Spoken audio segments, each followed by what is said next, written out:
Breaking overnight, President Biden held a virtual summit with Chinese President Xi Jinping that lasted over 3 hours. Now, this was a critical moment for the president's foreign policy agenda, just hours after signing the landmark bill at the center of his domestic agenda.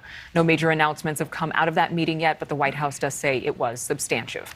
Joe Khalil reporting from Capitol Hill. So, Joe, exactly what can we make of this meeting between the leaders of the world's two largest economies and, again, growing tensions between the U.S. and China?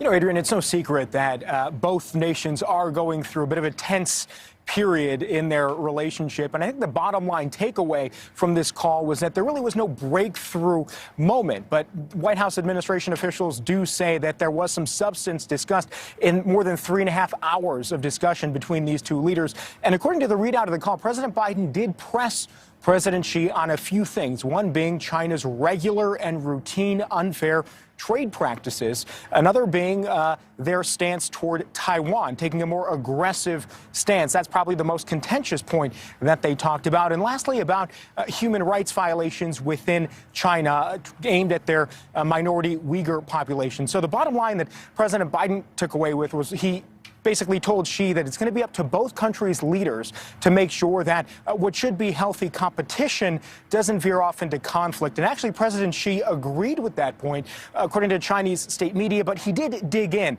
a little bit. And President Xi said that neither the U.S. nor any of its allies are going to tell China, are going to dictate what happens within Chinese borders. And he went as far as to say that doing so would be like playing with fire. Adrian, so pretty straightforward, cordial, but straight talk. Sometimes straight talk is a very good thing and productive. We'll see if that's the case here. Thank you. With the bipartisan infrastructure bill now signed into law, does President Biden plan on selling it today? Yeah, he does. Yeah, don't kick me off yet, Adrian. We got a lot to talk about. We're not done yet. Yeah, he's going to New Hampshire today to Woodstock.